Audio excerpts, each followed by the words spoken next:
You're in the middle of an argument, blood pressure rising, heart pounding. They're throwing accusations, twisting your words, pushing every single button they can find. And you're about to snap back with everything you've got. Stop right there, because what you're about to do is exactly what they want. They want the explosion. They want the chaos. They want you to lose control so they can point and say, "See, I was right about you." But here's what Machiavelli understood 5 centuries ago that most people still don't get today. The person who controls their reaction controls the entire conversation.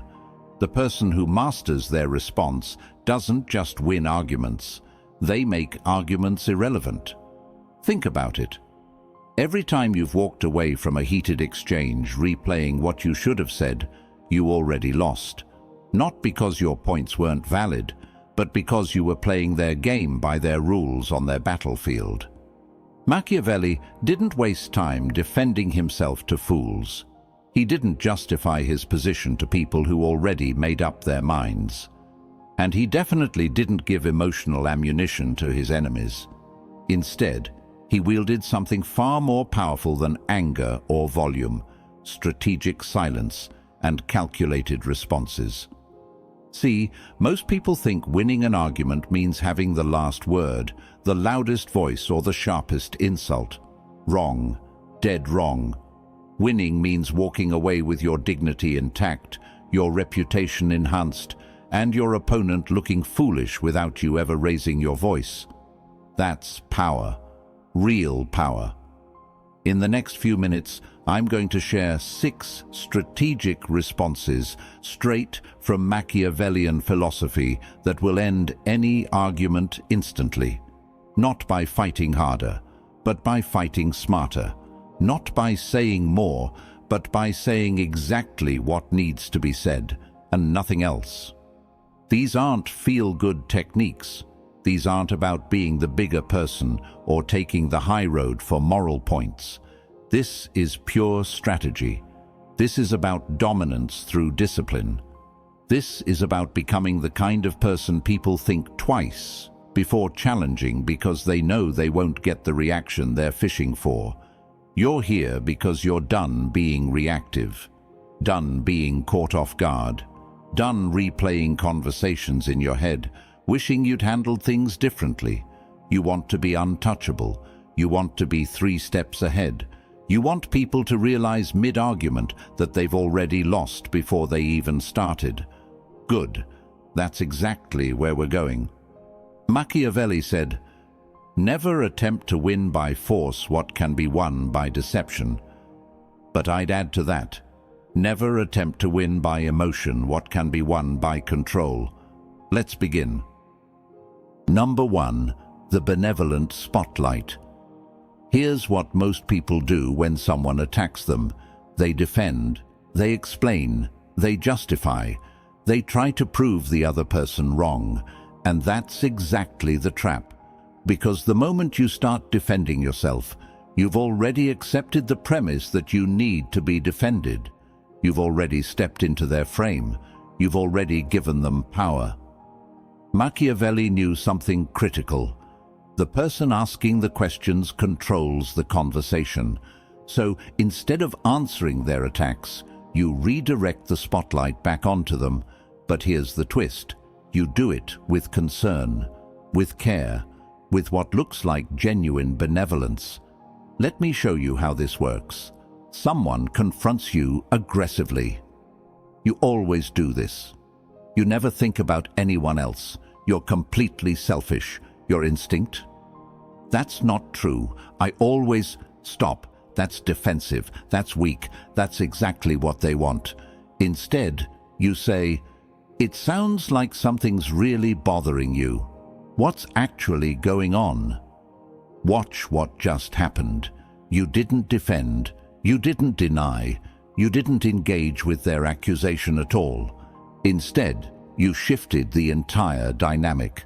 You went from defendant to concerned observer. You took their weapon and turned it into a cry for help. And here's the beautiful part. They have nowhere to go from there. If they double down on the attack, they look unreasonable. If they actually answer your question, they've abandoned their aggressive position and you're now in control of where the conversation goes. This is the benevolent spotlight. You shine the light back on them, but you do it in a way that makes you look like the mature, composed, emotionally intelligent person in the room. Someone accuses you in public. You're just trying to make yourself look good. This is all about your ego.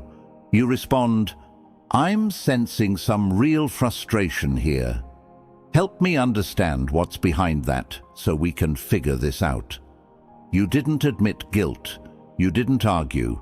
You didn't get defensive.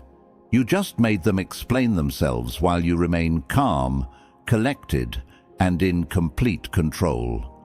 Machiavelli understood that appearing virtuous is often more valuable than being virtuous. And nothing makes you appear more virtuous than responding to aggression with what looks like compassion and understanding. But let's be clear about what this actually is. It's strategy disguised as empathy. You're not really asking because you care about their feelings in that moment. You're asking because it disarms them completely.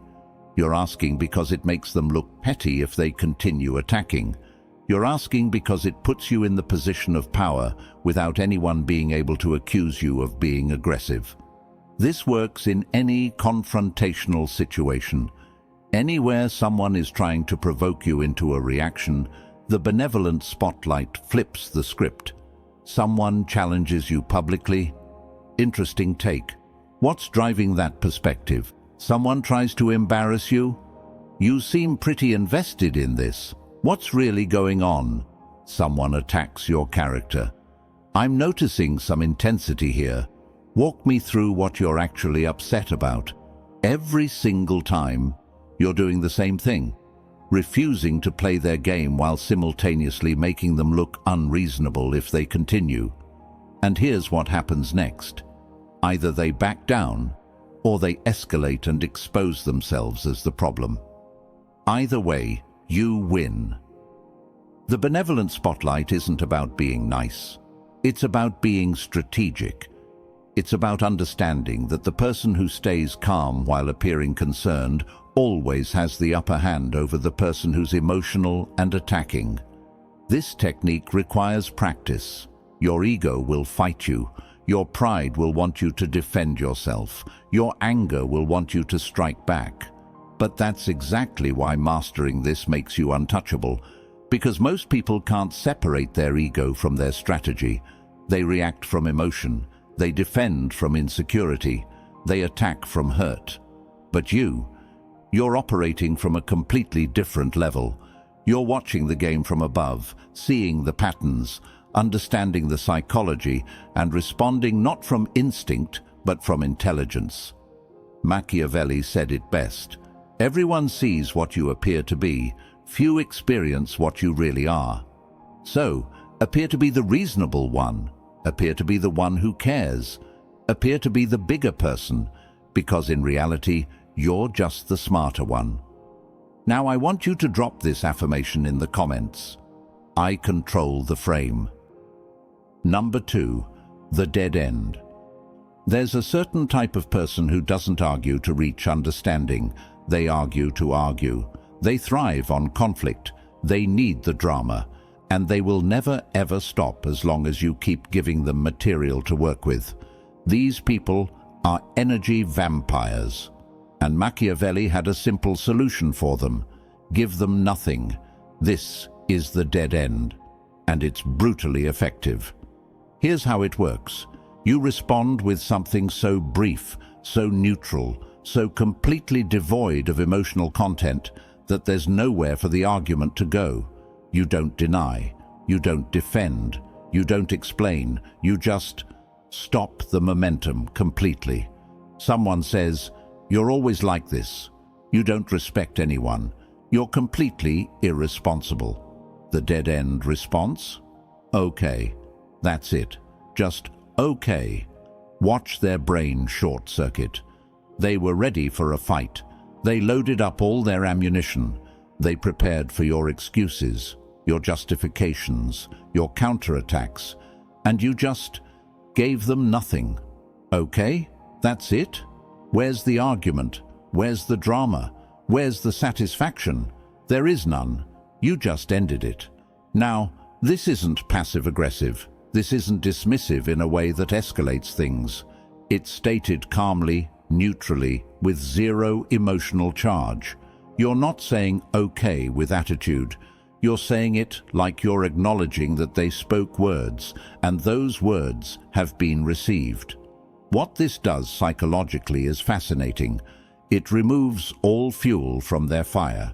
Arguments need two participants. Combat needs an opponent. Drama needs someone willing to engage in the performance. And you just refuse to perform. Machiavelli understood that sometimes the most powerful move is the move you don't make, the battle you don't fight, the bait you don't take. Let me give you more examples, because this technique has variations. Someone confronts you with accusations. I understand you feel that way. Notice, you're not agreeing they're right. You're not disagreeing. You're simply acknowledging their feeling exists. Dead end. Someone tries to provoke you with an insult. If you say so, you're not defending yourself. You're not attacking back. You're just ending it. Someone tries to drag you into drama. That's one perspective. Again, you're not engaging with the content. You're not validating it. You're not fighting it. You're just closing the door. The dead end works because it requires something most people lack: discipline. It's hard to stay quiet when someone is attacking you. It goes against every instinct. Your ego wants to defend. Your pride wants to strike back. Your emotions want release. But that's exactly why this is powerful. Because when you can control that impulse, when you can sit in the discomfort of not defending yourself, not explaining yourself, not justifying yourself, you become untouchable. People can't manipulate someone who won't engage with the manipulation. They can't pull you into drama if you refuse to step onto the stage. They can't win an argument you won't have. You maintain your energy while they're worked up, emotional, frustrated that they couldn't get a reaction. You're completely calm. You just saved yourself hours of pointless back and forth. You protected your peace. You kept your power. The dead end isn't about being rude. It's not about stonewalling healthy communication. It's specifically for those situations where someone isn't trying to communicate. They're trying to fight. They're trying to provoke. They're trying to pull you down into the mud with them. And you simply won't go. This technique shines in public confrontations. Someone tries to challenge you in front of others, expecting you to engage, to defend, to create a spectacle, and you just give them nothing. The spectacle dies, the energy dissipates, and you walk away looking like the composed one while they look desperate for attention. Machiavelli knew that your absence from a battle can be more devastating than your presence. Sometimes the way you win is by refusing to play. So the next time someone tries to drag you into unnecessary conflict, remember, you don't owe them a performance. You don't owe them your energy. You don't owe them an argument. Give them the dead end, and watch how quickly they lose interest when they realize you're not playing their game. I want you to drop this affirmation in the comments. I refuse the game. Number 3, the analytical pause. Speed kills. Not in the way most people think, but in arguments, reacting too quickly is how you lose. When someone says something inflammatory, accusatory, or designed to get under your skin, your brain wants to fire back immediately. That's biology. That's survival instinct. That's your nervous system detecting a threat and preparing to fight. But Machiavelli didn't survive the brutal political landscape of Renaissance Italy by reacting on instinct. He survived by thinking 3 moves ahead. And that's exactly what the analytical pause does. It buys you time to respond strategically instead of reacting emotionally. Here's the technique. When someone says something that would normally trigger you, you pause, visibly, deliberately. And then you say something like, "That's interesting. Give me a second to think about what you just said." That's it. But what just happened beneath the surface is extraordinary. First, you stopped your own emotional hijacking. That pause, that literal break in the conversation, interrupts the automatic pathway from trigger to reaction. It gives your prefrontal cortex time to come back online. It lets you respond from intelligence instead of emotion. Second, you completely shifted the power dynamic. The person who just attacked you was expecting an immediate reaction. They wanted you flustered, defensive, emotional. Instead, you're treating their attack like it's a chess problem worth analyzing. You just elevated yourself above the emotion of the moment. Third, you created tension.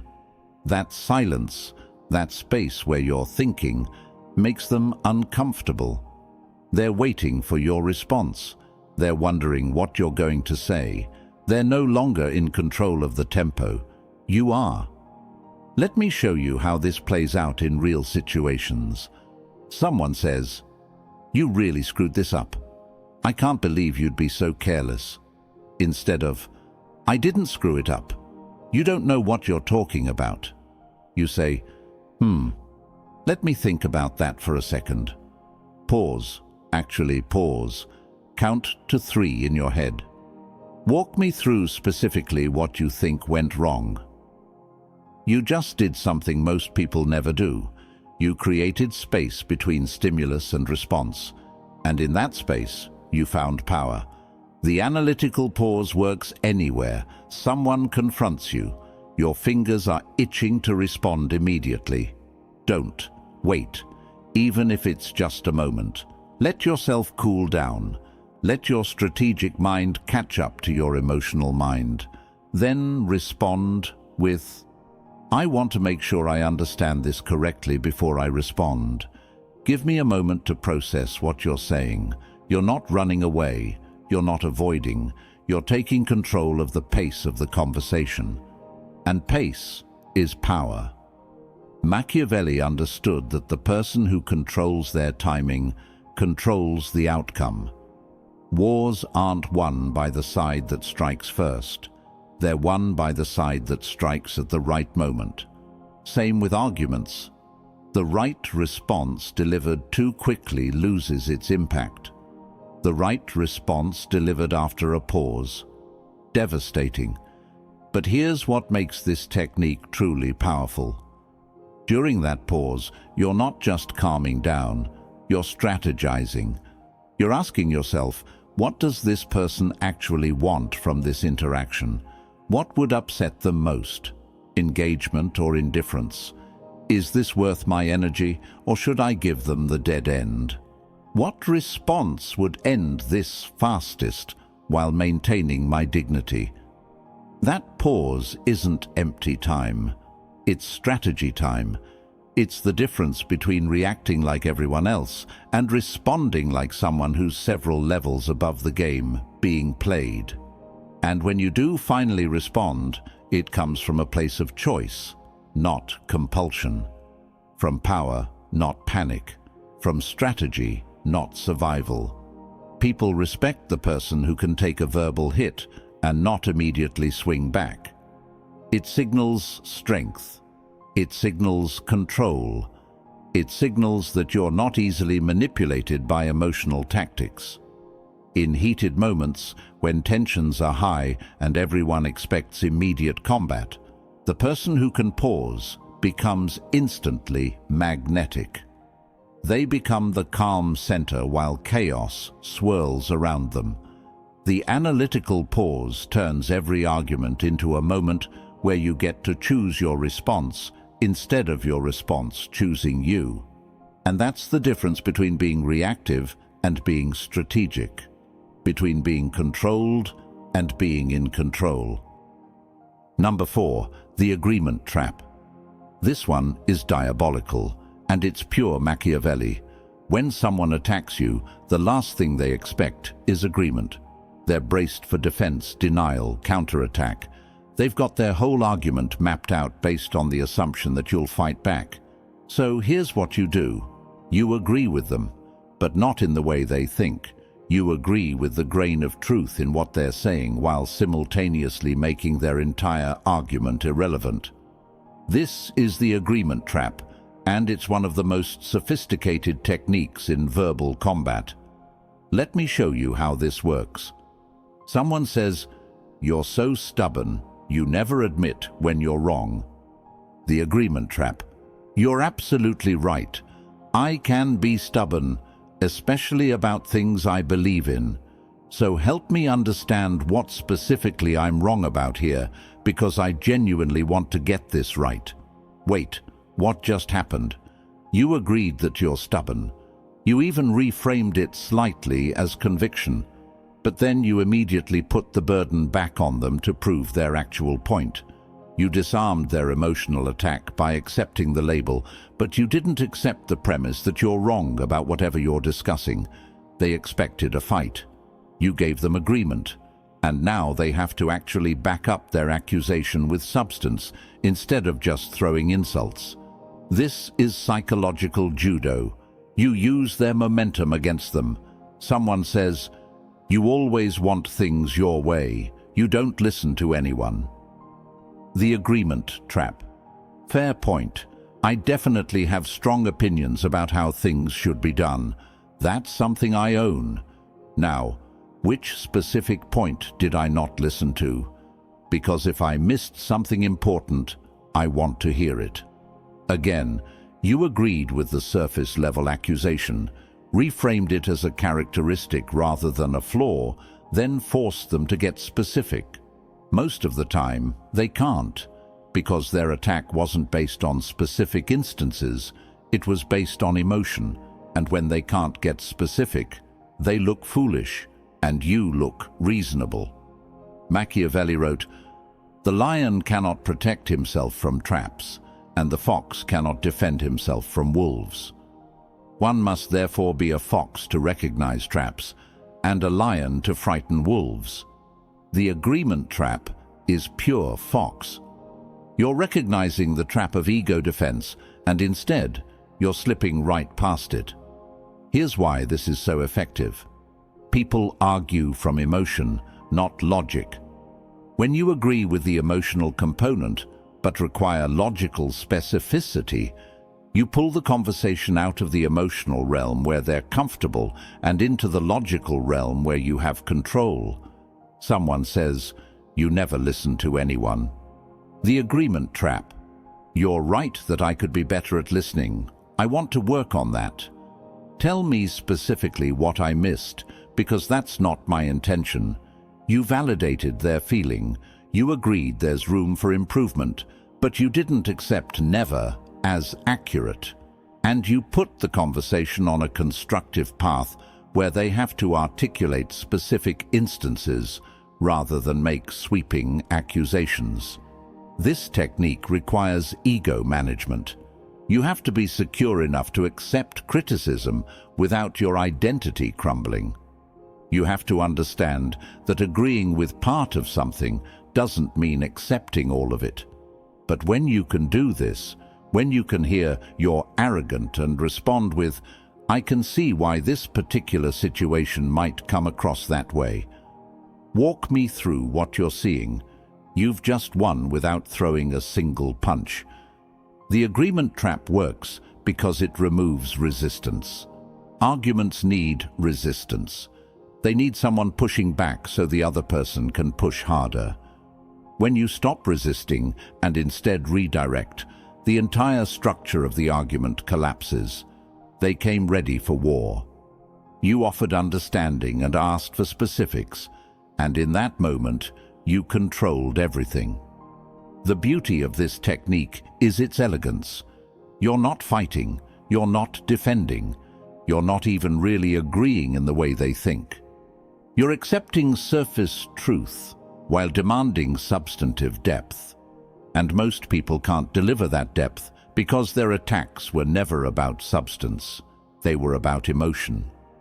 Machiavelli knew that sometimes the fastest way to defeat an enemy is to confuse them by becoming something they didn't prepare for. The agreement trap does exactly that. You become the reasonable person who's open to feedback and focused on understanding, and they become the person who's just attacking without substance. Game over. Drop this affirmation in the comments. I redirect their energy. Number 5. The intent reveal. Most arguments aren't actually about what they're about. Someone's yelling about one thing, but it's really about something completely different. Someone's attacking your character, but it's really about their own issues. Someone's criticizing your approach, but it's really about their need to feel superior. Machiavelli understood that people's stated reasons are rarely their real reasons, and when you can identify and expose the real reason, the actual intent behind the attack, you don't just end the argument, you end future arguments before they start. This is the intent reveal, and it's surgical. Here's how it works. Instead of engaging with the surface-level complaint, you name the underlying emotion or motivation driving it. You pull back the curtain. You say the quiet part out loud. But, and this is critical, you do it without malice. You do it with the calm observation of someone who sees the game being played and simply isn't going to play it. Someone says, "Why do you always have to act like you know everything?" Most people respond to the content, "I don't act like I know everything. That's not fair." But that's not what's actually happening. What's actually happening is the other person feels intellectually threatened or invalidated. The intent reveal. It sounds like you're feeling like your perspective isn't being valued. Is that what this is actually about? You just bypassed the accusation entirely and went straight to the emotional core.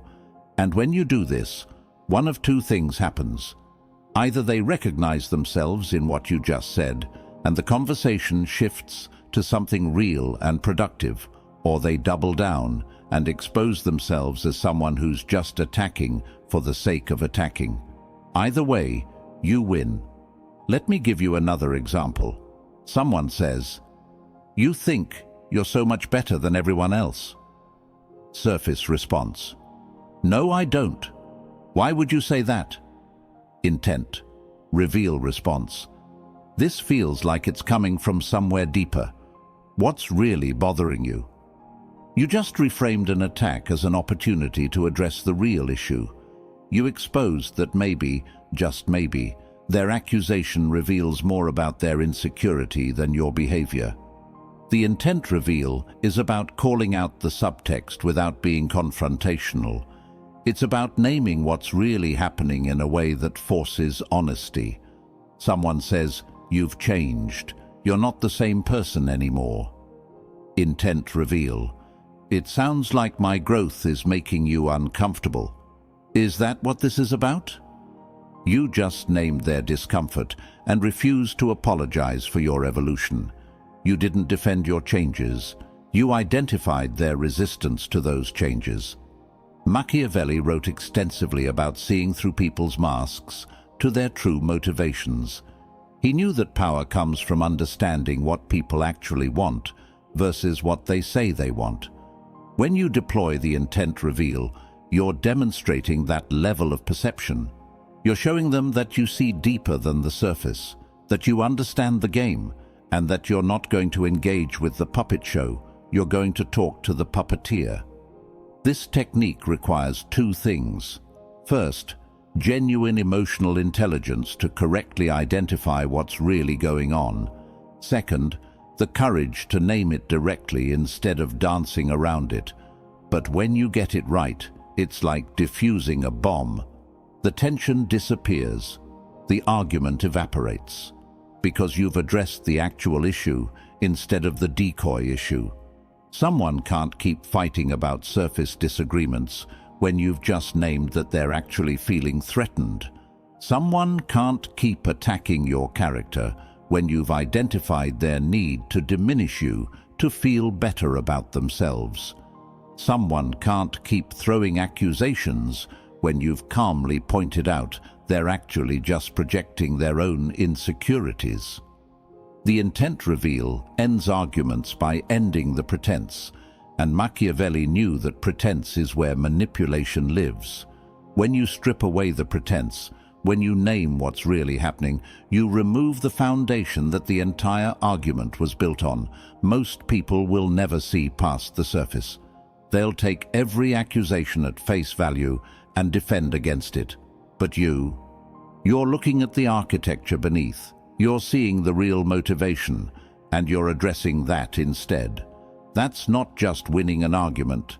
That's operating on a completely different level. Remove the pretense, and you remove their power. Drop this affirmation in the comments. I see beyond words. Number 6. The disappointment. The disappointment isn't anger. It's not a counterattack. It's not even defensiveness.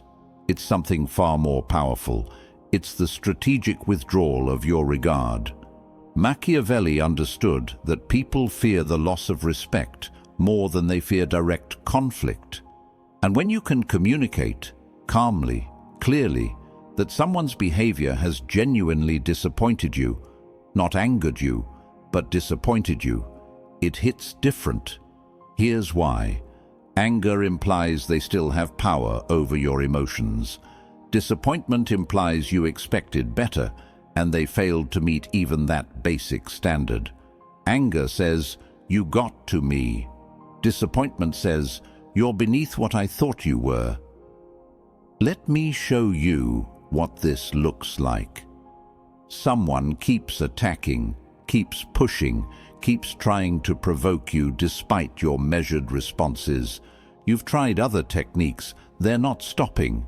So you say, "I'm genuinely disappointed that this is how you've chosen to handle this.